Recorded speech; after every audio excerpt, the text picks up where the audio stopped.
Woohoo! Princess Steps, Spring 2023, Week 3. And the topic tonight is using heart rate and effort as your exercise guideline. And so you have your heart rate slips in your hands right now.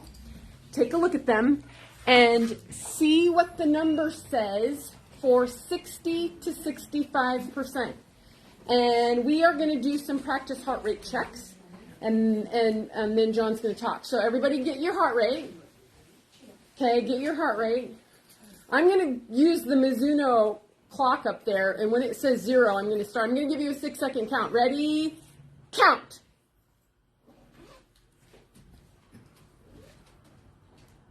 Stop.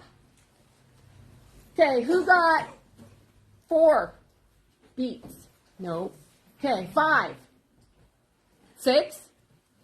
Okay, so the people that got 5 or 5.5, 6, that means your heart rate right now is 60. 7, your heart rate is 70. 8, 80. 9, 90. 10, 100. You're excited. Okay. John's going to talk about, let's take another practice one. Everybody get your heart rate. I'm going to give you another 6-second count. Go.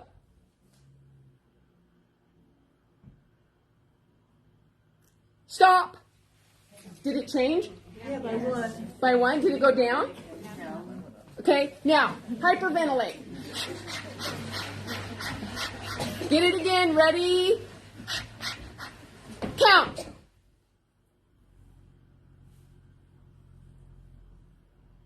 Stop. Did it go up a little bit? Yeah?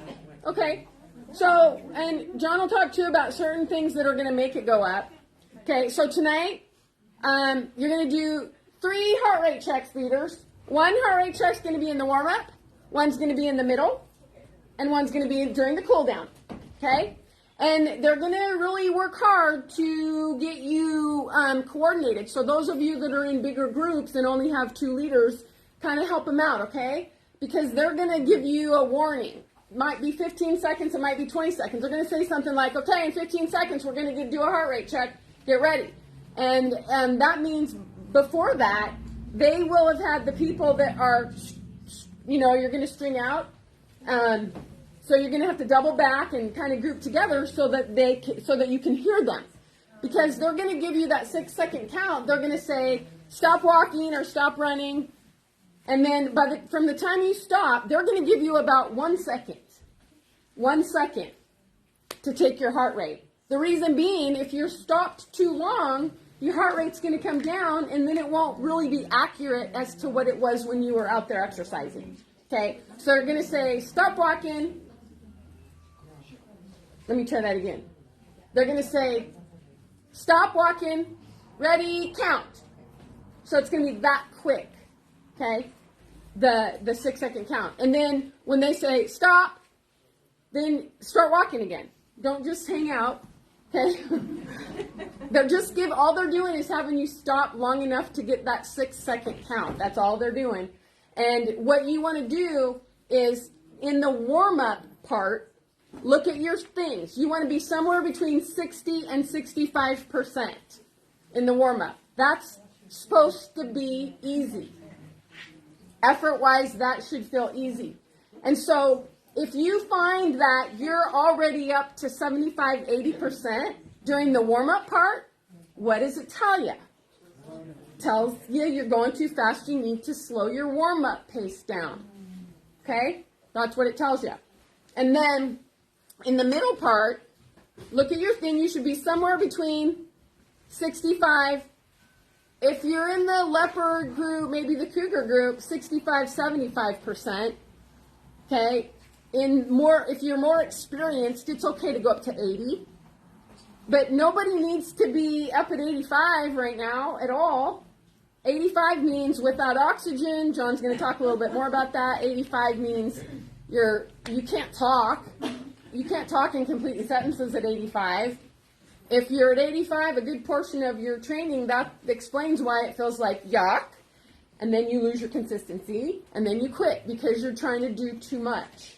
Okay, so that this talk tonight is where we put science and some objectivity into the overall program, and eventually what you want to learn to do is associate those numbers to how you feel.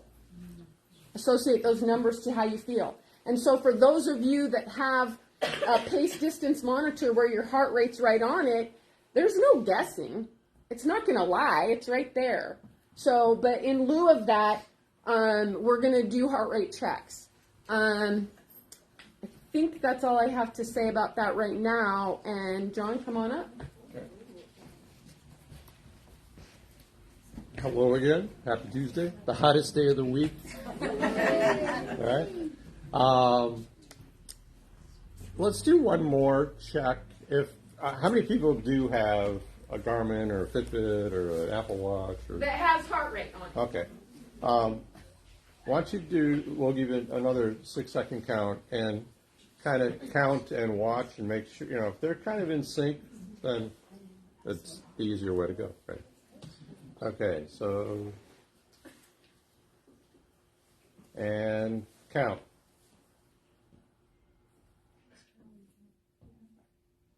Stop. Okay, so if what's on your wrist told you pretty much the same thing that you felt, then it's a little easier that way. Okay. So, like Susan said, I mean, this is really the foundation of what Women's Clinic, Princess Steps, this whole 12-week build-up is all about, because at the end, this is what you want to have, all right? A very happy, healthy heart, okay?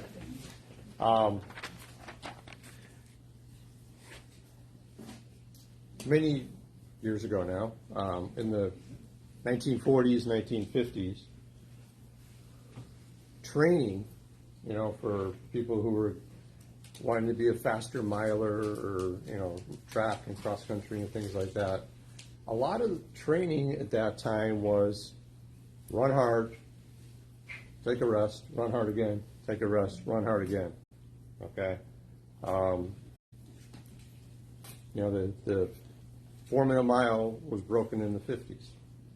Now there's high school kids doing it every week, okay? Things have changed so dramatically in training because of what took place in the 60s and 70s, and really comes down to what we're talking about here all the time with the Women's Clinic and Princess Steps, and how actually to build a foundation, build endurance first, okay? In the 30s, 40s, 50s, racing was run hard, go harder.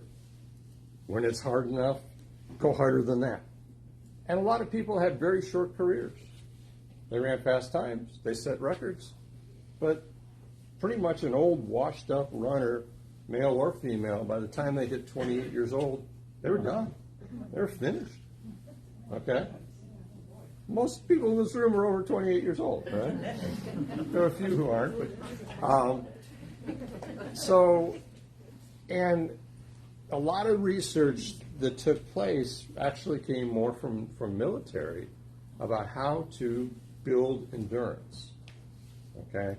It was really more long pilots, Air Force, people who were on 20, 30-hour flights, how to build the endurance, and then the NASA program, astronauts, things like that. So a lot of research went into cardiovascular health and cardiovascular development, okay? The term aerobics, okay? What do you think of when you hear aerobics? If you're kind of in your 50s, 60s, and 70s, you may think Jane Fonda and the Do that again, John. the tight, all that kind of stuff. Because aerobics, that whole movement in the late 70s, early 80s, was about doing activities at a pace that you could do it without killing yourself, without being huffing and puffing, without being exhausted. Okay, aerobic means with oxygen. Okay, so when we do the heart rate checks and talk about conversation base, you can have a conversation because you have lots of oxygen as you're exercising. Okay, but once you hit that 80, 85, 90% of your maximum heart rate, then you're having a good time walking and running, but you can't finish a sentence. Okay? That is what conversation pace really means, and that is that edge between going into your anaerobic phase without oxygen. Okay? Can you get stronger and faster doing anaerobic activity? Absolutely. Can you do it for very long? No. Okay? If you want to be a sprinter or a lifter or do something bodybuilding wise, a lot of those activities, a lot of gym things that you do, 20 minutes, come in, go out, get sweat, get huffing and puffing, just really push it. That builds muscle. It doesn't necessarily build endurance. Okay? So there's 3 basic phases of aerobic conditioning. The first phase takes about 6-8 weeks of staying in that completely aerobic phase, staying in that 60 to 75, 60, 80% at the highest level. And I will interrupt here. That goes without saying, and it's really important, 6 to 8 weeks of consistency, not sporadic. If you're sporadic, not consistent, okay. What was that? Consistent.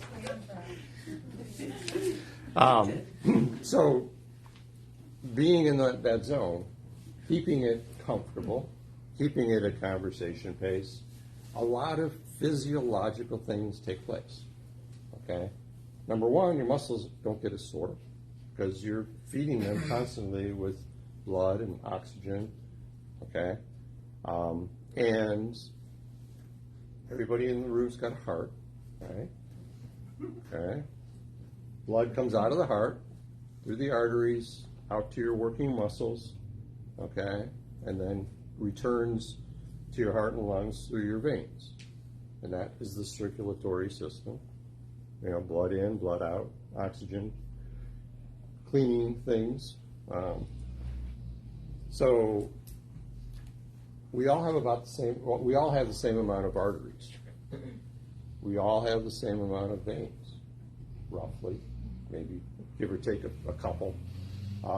But what you can change during aerobic activity, during basic conversation-based, endurance-based work, is the exchange points between arteries and veins, capillary beds, okay?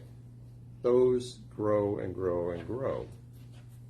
Microscopic little vessels, where the arteries and veins meet and exchange, the blood exchange of fresh blood coming through the arteries, and then blood going in the veins back for cleansing through the lungs, through the liver, okay?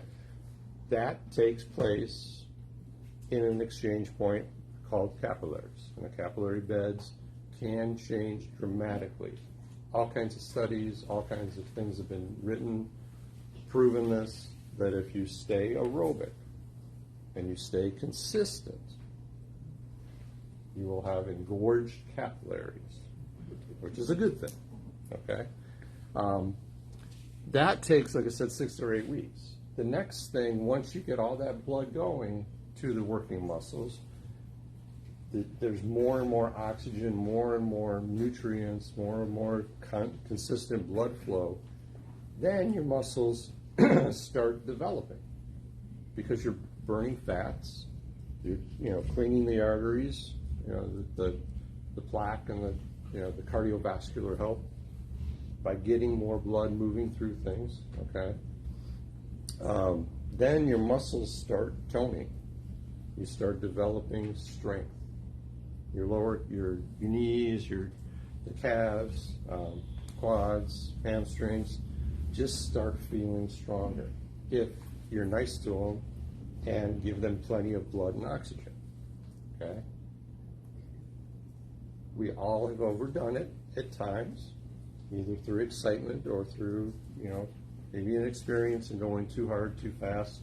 Like Susan says, all those two injuries or two conditions. What happens when you overdo it? Your muscles are sore. Your tendons are sore. Your ligaments are sore. The connective tissues are sore. Okay? The reason they're sore is because they're strained, because you're not providing the blood, the oxygen, the nutrients that they need to perform. All right? So that first stage, like I said, 6 to 8, maybe up to 10 weeks of building an aerobic base, building a foundation, that then allows those muscles to start developing over the course of the next 6 to 12 weeks. Okay? And then the fine-tuning stuff of the tendons, the ligaments, the actual joint tissue, okay, all the shiny, bristly stuff that's at our knees, at our hips, in our back, that doesn't get as much blood flow, but as the muscles around those connective tissues get strengthened more and more and more, that enhances the blood flow that does get to those tendons and ligaments and cartilage. Okay, all those materials. That's that last stage of building a better system. The endurance first with an aerobic, the strengthening second with building muscles, tissue, because you have a lot of oxygen going to them. And then that third is that connective tissue, or the musculoskeletal strengthening. Okay, so everybody get those three stages. So the thing that's really important is staying in that zone, like we've said. You will get, benefits that you get immediately over the course of 6 to 8 weeks. Your resting heart rate will tend to start dropping. Okay, where right now your resting heart rate, they say the average for adults is 72 beats a minute. A lot of people who've walked or ran or done a lot of aerobic type activities most of their lives, cyclists, cross-country skiers, things like that. Resting heart rates oftentimes are in their mid-40s. Okay, so not 72 beats a minute, but 44, 45, 48 beats a minute. Okay? Super hyper fit people that are doing constantly aerobic stuff actually can walk around with a heart rate around 40. So your heart's not working as hard when your resting heart rate. It's just a far more efficient pumping of the heart, and the arteries and veins are a lot clearer of plaque. The movement, the muscle contraction is what helps the veins move all the blood and oxygen back. Okay, and the stronger those muscles are, the more developed they are, the more efficient the venous system is of moving the blood back. Okay, so your heart and your lungs aren't strained as much. All making sense? Everybody get all this in 6th and 7th grade science? Unfortunately, well, I don't know how much of it's actually taught sometimes. So things that will affect your heart rate. If it's colder, your heart rate's going to be a little bit higher because your body's trying to stay warm. If it's too hot, your heart rate's going to be a little bit higher because your body's trying to cool itself down. Okay? So kind of this, 60 degrees, nice equilibrium of, kind of 55 to 65, 70 degrees is the perfect temperature where your body's the happiest, working out, walking, running.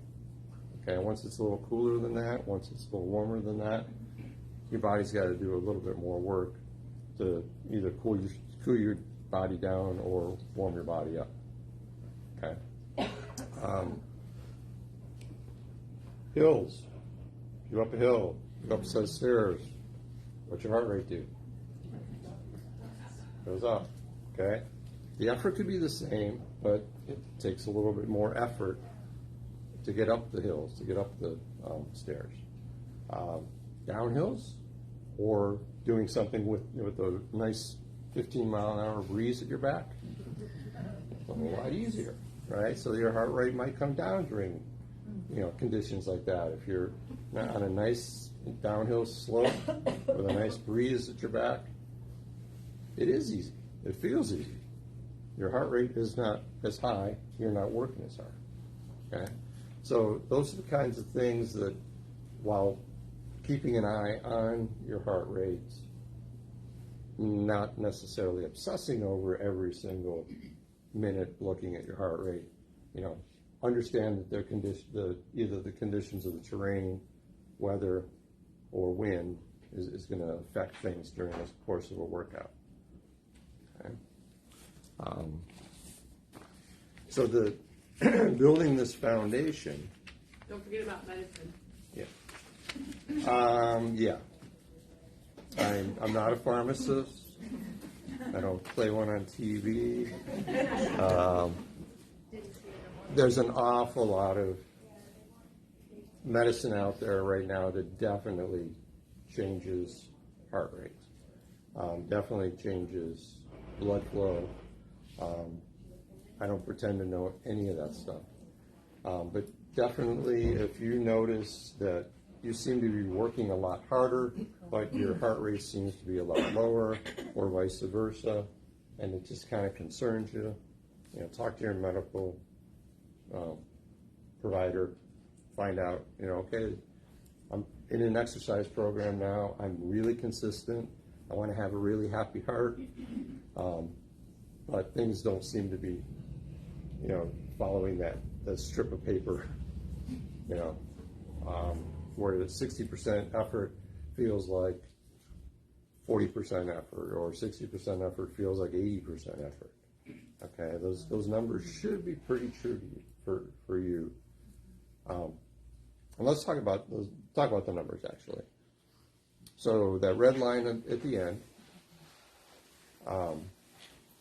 is 85% of your theoretical maximum heart rate. Okay, so maximum heart rate. Pretty much the formula that's been used and accepted over decades and decades now is you take the number 220 and subtract your age, and that's about what your maximum heart rate is. If you've been chronically fit, okay, which is a medical term, it's a nice medical term, I like that one. If you're going to be chronic, let's be chronically fit, right? If you're chronically fit, then that 220 minus your age may not apply as much. So like I'm 60, so if I take 220 minus my age, 160 should be my theoretical 100% max. I can go 175 very easily and not be maxed out. But I've also been running for 50 years.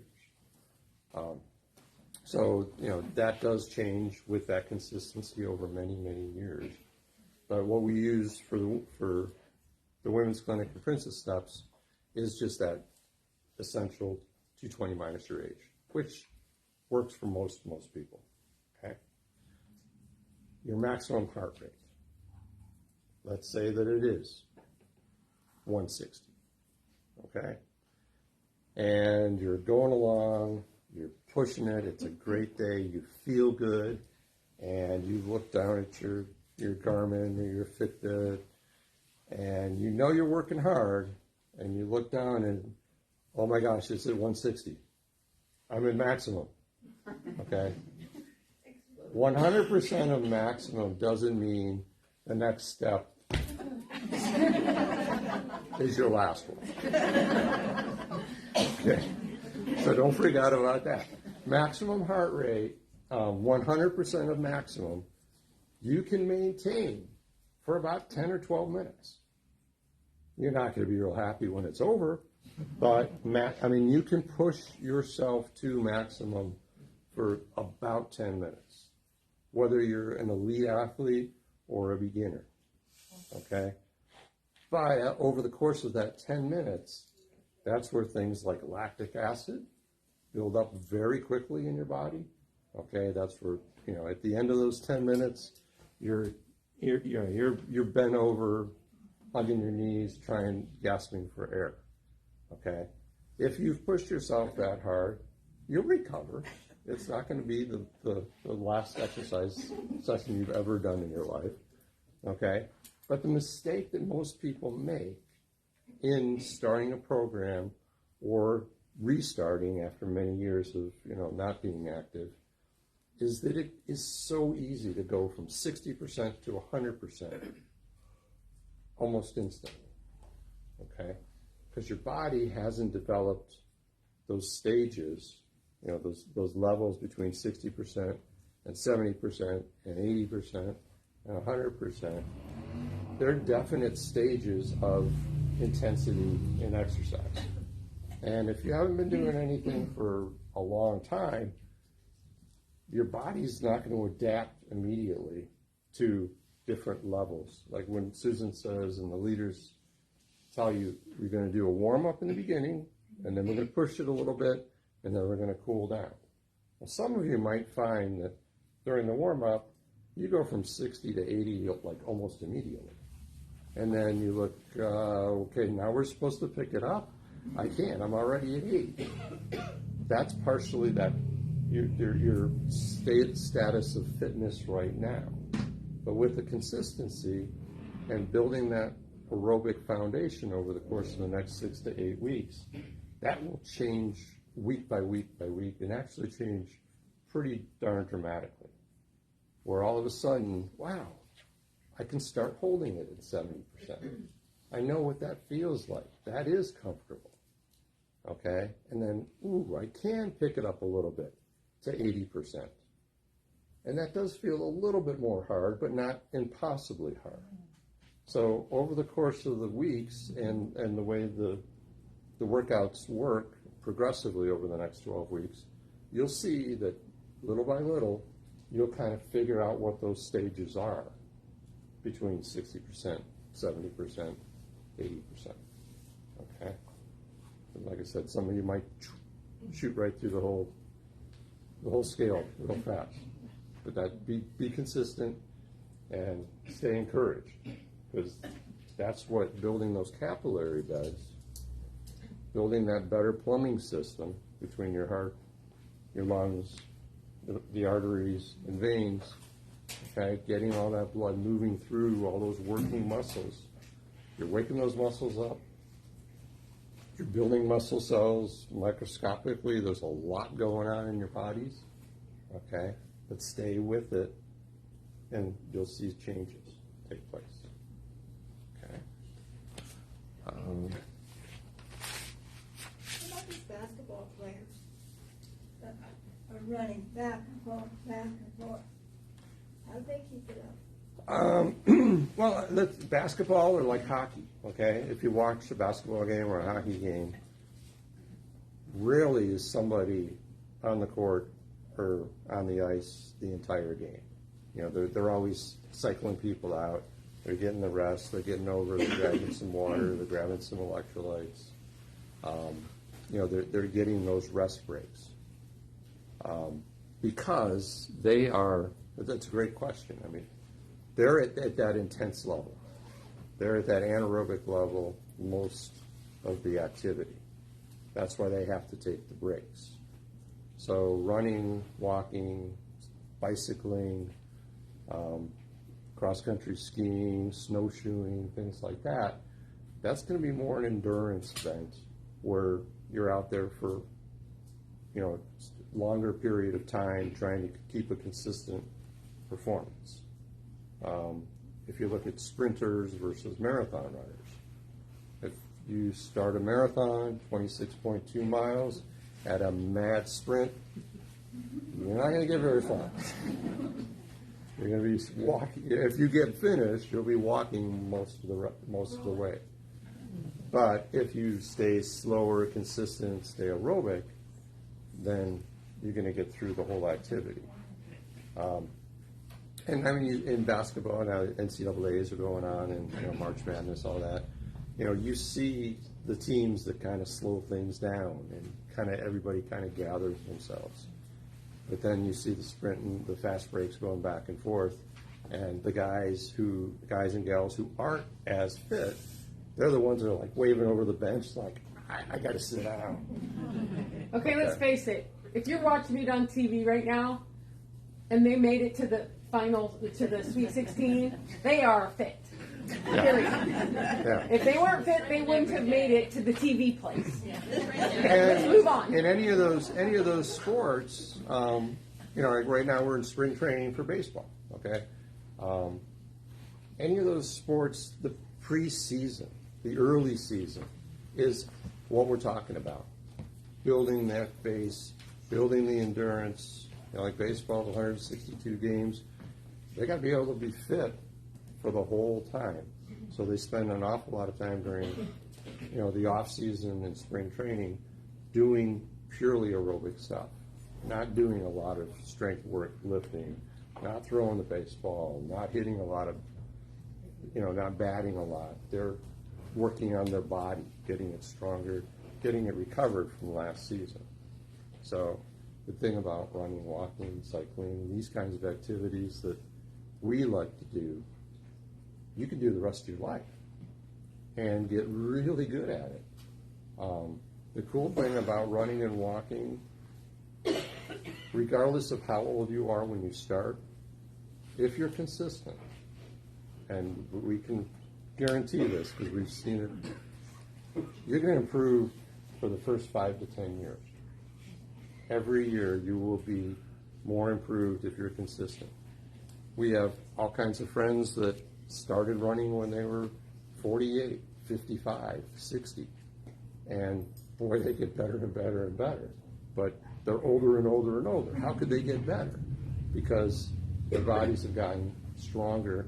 They've gone through those 3 stages of fitness, and things do improve.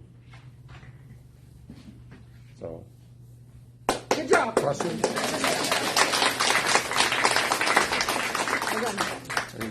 Any questions? I have one. Yeah. Is it the same heart rate for men and women? The same target type? I've seen all kinds of different theories. The 220 minus your age tends to be the most consistent for all. For all. Men and women. There's a different formulas out there. There's one that's 218 minus half your age. But that can be applied to both men and women, And then there's too. one that's for women specifically that I've seen that's 205 minus. I can't remember what it was. It's That's okay. Fine. 220 minus your age is easy. For the most part, yes. Yeah. For the most part, it's the same for men and women. Yeah. Okay. This is Any other questions? okay. Yeah, because we're past time anyway. Thanks. Awesome.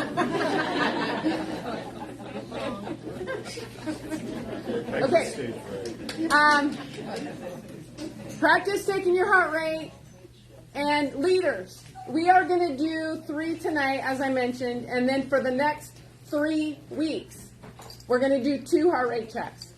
For the next 3 weeks, there's going to be 2 heart rate checks. One of them can be in the, I prefer that one of them be in the warm-up, and one of them be in the middle part. Okay?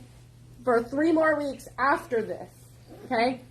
And then I also encourage you to be taking your true resting heart rate.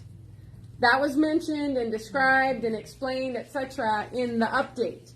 And the reason being, if you take your true resting heart rate now, first thing in the morning, before you get excited, before you have your coffee, while you're still calm and relaxed and that kind of thing, and document it, and you do it like maybe 2 times a week between now and the end of the clinic. If you are consistent, you can expect to see that resting heart rate come down. And that's an objective indication of improved fitness, which is pretty darn cool. Pretty darn cool. You can also use that as an indicator that you're coming down with a cold, you have a hangover, you're not recovered from the day before, that type of thing. Maybe your medication is off, and it's a warning sign to pay attention. Maybe you're dehydrated, and your resting heart rate can go up because you're dehydrated. Those are all things, and the weather is going to get warmer, and that type of thing. So that's a really, really good, objective, easy thing to do. So with that, I'm going to say goodbye to I'm going to turn this off, and I'll have a couple more announcements for the people that are in here. And bye.